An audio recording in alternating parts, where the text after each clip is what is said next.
Do you replay conversations in your head hours after they happened? Do you analyze every tiny detail of a text message before sending it? Does your mind race with endless what-ifs and worst-case scenarios? If you're lying awake at 3 in the morning thinking about something embarrassing you said 5 years ago, welcome to the club. You're an overthinker. And while overthinking can feel like a curse, the psychology behind it is far more complex and fascinating than you might realize. Let's dive deep into the mind of an overthinker and understand what's really happening in that busy brain of yours. First, let's be clear about what overthinking actually is. Overthinking isn't just thinking deeply or carefully about something important. It's a repetitive, excessive pattern of thought that goes far beyond productive analysis. Psychologists identify two main types of overthinking: rumination and worry. Rumination is when you obsessively replay past events, analyzing what went wrong, what you should have said, or how you could have done things differently. Worry is when you obsessively imagine future scenarios, catastrophizing about what might go wrong and trying to mentally prepare for every possible outcome. Both types keep your mind stuck in unproductive loops that create anxiety without actually solving problems. The overthinking mind is incredibly active, but here's the catch. All that mental activity doesn't necessarily lead to better decisions or outcomes. In fact, research shows that overthinkers often make worse decisions because they're paralyzed by excessive analysis. They see so many angles, so many possibilities, so many potential consequences that they struggle to commit to any choice. This is called analysis paralysis, and it's one of the most frustrating aspects of overthinking. You want to make the perfect choice, but in seeking perfection, you end up making no choice at all. So why do some people overthink while others seem to breeze through life making quick decisions without looking back? The answer lies in a combination of personality traits, brain chemistry, past experiences, and learned behaviors. Let's start with personality. Overthinkers tend to score high on a trait called neuroticism, one of the big 5 personality dimensions. Neuroticism involves a tendency toward negative emotions like anxiety, worry, and self-doubt. People high in neuroticism have nervous systems that are more reactive to potential threats and negative outcomes. Their brains are essentially wired with a more sensitive alarm system that goes off more frequently and more intensely than in less neurotic individuals. But neuroticism isn't the whole story. Overthinkers also tend to be highly intelligent and creative. Here's why. Intelligence involves the ability to see patterns, make connections, consider multiple perspectives, and imagine complex scenarios. These are exactly the same cognitive abilities that fuel overthinking. An intelligent brain naturally generates more thoughts, more possibilities, more connections. It's like having a powerful computer processor that never stops running. The same mental capacity that helps you excel at problem-solving, creative work, and strategic thinking can also trap you in endless loops of analysis when applied to situations that don't have clear solutions, like social interactions or unpredictable future events. Overthinkers are often perfectionists. They hold impossibly high standards for themselves and believe that if they just think hard enough, they can find the perfect solution, say the perfect thing, make the perfect choice. This perfectionism is usually rooted in deep insecurity and fear of judgment. If you grew up in an environment where mistakes were harshly criticized, where love and approval felt conditional on performance, or where you witnessed negative consequences for imperfection, your brain learned that the stakes are incredibly high.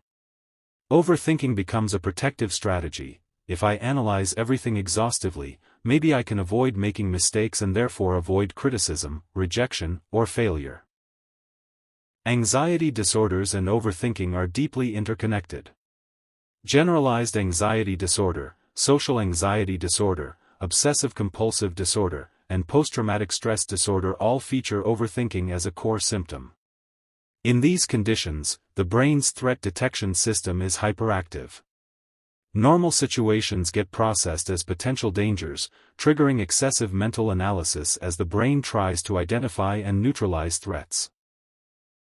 A simple text from a friend becomes a puzzle to decode for hidden meanings.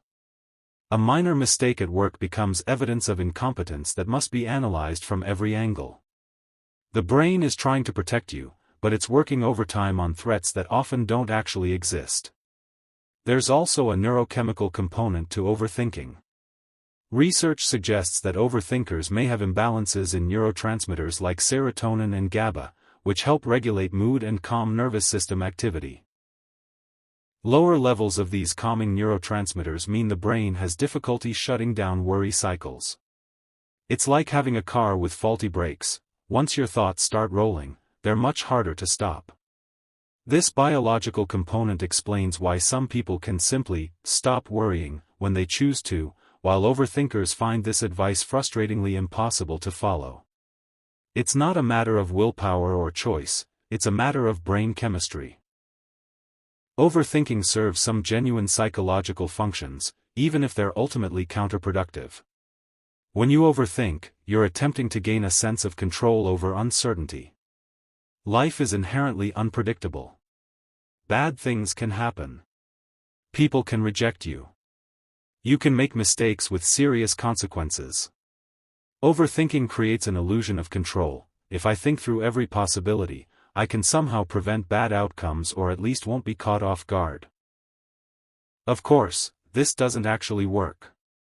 You can't think your way into controlling the uncontrollable.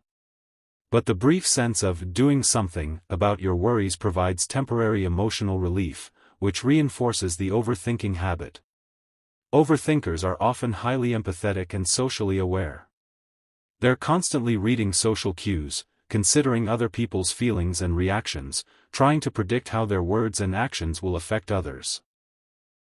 This social sensitivity is a beautiful trait that makes overthinkers caring friends, thoughtful partners, and considerate colleagues. But it comes with a heavy cognitive burden. After every social interaction, the overthinker's brain goes into analysis mode. Did I talk too much? Did that joke land wrong? Did they seem annoyed? What did they really mean by that comment? This constant social analysis is exhausting and often leads to unnecessary anxiety about relationships that are actually perfectly fine. One of the most painful aspects of overthinking is rumination about the past. Overthinkers can replay a single embarrassing moment, a failed relationship, or a mistake they made years ago thousands of times. Each replay feels fresh and painful, as if the event just happened. This happens because of how memory works. Every time you recall a memory, you're not accessing a stored video file, you're reconstructing the memory, and that reconstruction is influenced by your current emotional state. When you ruminate while anxious or depressed, you reconstruct the memory with added negative interpretation, making it feel worse each time. You're essentially traumatizing yourself repeatedly with your own thoughts. The future-focused version of overthinking, chronic worry, is equally debilitating. Worriers imagine catastrophic scenarios in vivid detail. What if I lose my job? What if they hate me? What if I get sick? What if everything falls apart? The brain is trying to prepare for danger, but worrying about unlikely future events doesn't actually prepare you. It just drains your mental resources and increases anxiety. Studies show that the vast majority of things people worry about never actually happen. One famous study found that 85% of worries don't come true, and of the 15% that do, 79% of people reported handling the situation better than they expected. So essentially, all that worry is wasted mental energy. Overthinking severely impacts decision-making ability. When faced with choices, overthinkers generate endless scenarios, weigh countless factors, seek more and more information, and still feel uncertain. This happens because they're trying to achieve certainty in situations that are inherently uncertain. Most life decisions don't have objectively correct answers. Should you take this job? Should you end this relationship? Should you move to a new city? These questions don't have definite right or wrong answers because the outcomes depend on countless unpredictable variables. Overthinkers struggle to accept this fundamental uncertainty and keep analyzing, hoping that more thought will reveal the right answer. Interestingly, overthinking often masquerades as productivity. It feels like you're doing something useful when you're thinking intensely about a problem. You're mentally engaged, you're considering options, you're being responsible and careful. But there's a crucial difference between productive problem-solving and unproductive overthinking. Productive thinking is focused, goal-directed, time-limited, and leads to insights or decisions. Overthinking is circular, repetitive, endless, and leads nowhere. It's mental spinning of wheels. Learning to distinguish between these two types of thinking is crucial for overthinkers. The physical health consequences of chronic overthinking are significant. When you overthink, your body experiences the same stress response as if you were facing actual danger. Your cortisol levels rise, your heart rate increases, your muscles tense, your digestive system slows down. Chronic activation of this stress response leads to real health problems, weakened immune system, cardiovascular issues, digestive problems, chronic pain, and accelerated aging. Your thoughts literally affect your physical health. The mind-body connection isn't metaphorical, it's biological and measurable. Overthinking also destroys sleep quality. Many overthinkers report that their minds become most active precisely when they're trying to fall asleep. Without external stimulation to distract the brain, it turns inward and starts churning through worries, regrets, and hypothetical scenarios. This isn't just inconvenient, it creates a vicious cycle. Poor sleep impairs the prefrontal cortex, the brain region responsible for rational thinking and emotional regulation. With an impaired prefrontal cortex, you become even less able to control overthinking the next day. Sleep deprivation and overthinking feed each other in a downward spiral. Let's talk about the relationship between overthinking and creativity. Many overthinkers are highly creative individuals, and there's a reason for this connection. Creativity requires the ability to make unusual connections, imagine multiple possibilities, and think divergently. These are the same mental processes involved in overthinking. The creative mind and the overthinking mind share similar neural patterns. The difference is in direction and control. Creativity channels this mental abundance into productive output, while overthinking gets trapped in unproductive cycles. Many artists, writers, and innovators struggle with overthinking precisely because their minds are wired for complex, associative thinking. Social media and modern technology have dramatically worsened overthinking for many people. Every text message becomes something to analyze. Why did they use a period instead of an exclamation point? What does it mean that they haven't responded in 2 hours? Why did they post that story right after our conversation? Social media provides endless material for comparison and rumination. You can see everyone's highlight reels, read into their every post, and construct elaborate narratives about what people think of you.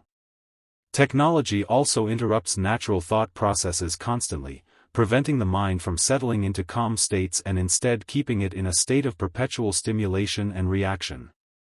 Breaking free from overthinking requires understanding that thoughts are not facts. Just because you think something doesn't make it true. Just because your brain generates a worry doesn't mean that worry reflects reality. Cognitive behavioral therapy teaches overthinkers to question their automatic thoughts. What evidence do I have for this worry? Am I catastrophizing? Am I mind reading?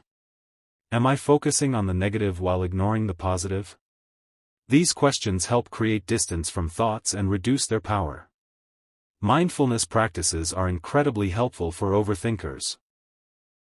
Mindfulness involves observing your thoughts without judgment or engagement, like watching clouds pass across the sky. Instead of getting caught up in each thought, analyzing it, following it down rabbit holes, you simply notice it and let it pass. This sounds simple but is profoundly difficult for overthinkers whose instinct is to engage with every thought that arises. Regular mindfulness meditation actually changes brain structure over time, strengthening areas associated with attention control and emotional regulation while reducing activity in areas associated with worry and rumination. Physical activity is another powerful intervention for overthinking. When you exercise, especially with rhythmic activities like running, swimming, or cycling, you give your mind a focal point that interrupts rumination cycles. Exercise also releases endorphins and other neurochemicals that improve mood and reduce anxiety. Many overthinkers report that their clearest, calmest thinking happens during or after exercise when their mental chatter finally quiets down. Setting time limits on thinking is a practical strategy. Give yourself a designated worry period, 15 minutes where you allow yourself to think about whatever concerns you, write them down, analyze them fully. When the time ends, you consciously shift focus to something else. If worries arise outside this designated time, you acknowledge them but postpone detailed thinking until your next worry period. This technique works because it honors the brain's need to process concerns while preventing overthinking from consuming your entire day. Journaling can be transformative for overthinkers. When thoughts are swirling in your head, they feel overwhelming and endless. But when you write them down, something remarkable happens. First, you're forced to linearize your thoughts, putting them into sequential sentences rather than a chaotic jumbled mass. Second, you externalize them, getting them out of your head and onto paper where you can examine them more objectively. Third, you often realize through writing that your worries are less logical and more manageable than they felt in your mind. Many overthinkers report that after journaling, their intense concerns suddenly seem smaller and less threatening. Learning to tolerate uncertainty is perhaps the most important skill for overthinkers to develop. The root of much overthinking is discomfort with not knowing how things will turn out. But here's a fundamental truth: uncertainty is unavoidable. You cannot know the future. You cannot read minds. You cannot control all variables. Trying to achieve certainty through overthinking is like trying to empty the ocean with a teaspoon. It's futile. Accepting uncertainty doesn't mean being reckless or careless, it means making the best decision you can with available information and then moving forward without endless second-guessing. It's important to recognize when overthinking crosses into territory that requires professional help. If your overthinking is severe enough that it prevents you from functioning normally, making necessary decisions, maintaining relationships, or enjoying life, that's a sign you might benefit from therapy. Cognitive behavioral therapy, acceptance and commitment therapy, and sometimes medication can be tremendously helpful for chronic overthinkers. There's no shame in getting support. Your brain is stuck in a pattern, and sometimes you need professional guidance to break that pattern. For those who love an overthinker, patience and understanding are crucial. Don't tell them to just stop thinking about it, or you're overthinking it. These statements, while well-intentioned, are incredibly invalidating and unhelpful. The overthinker already knows they're overthinking. Telling them this doesn't give them the ability to stop. Instead, offer reassurance, help them reality test their worries, and gently redirect their attention when they're stuck in loops.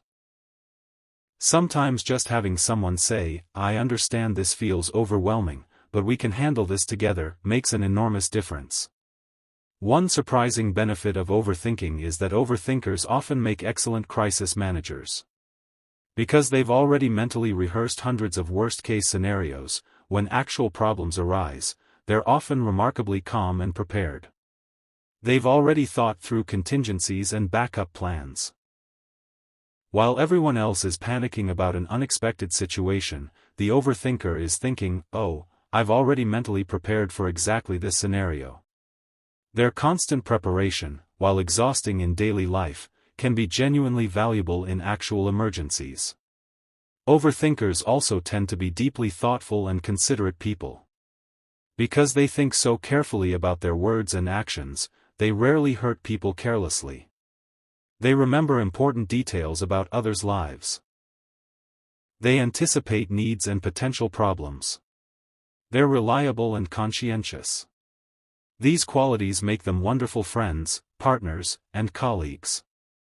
The same mental processes that create anxiety also create deep care and consideration for others. It's worth noting that some degree of careful thinking is healthy and necessary. The goal isn't to stop thinking or become impulsive and reckless. The goal is finding balance between thoughtful analysis and mental torture. Between planning and paralysis. Between consideration and obsession. This balance point is different for everyone, but generally, if your thinking is helping you solve problems, make decisions, and move forward, it's productive. If your thinking is making you anxious, stuck, and unable to act, it's crossed into overthinking. Cultural factors also influence overthinking patterns.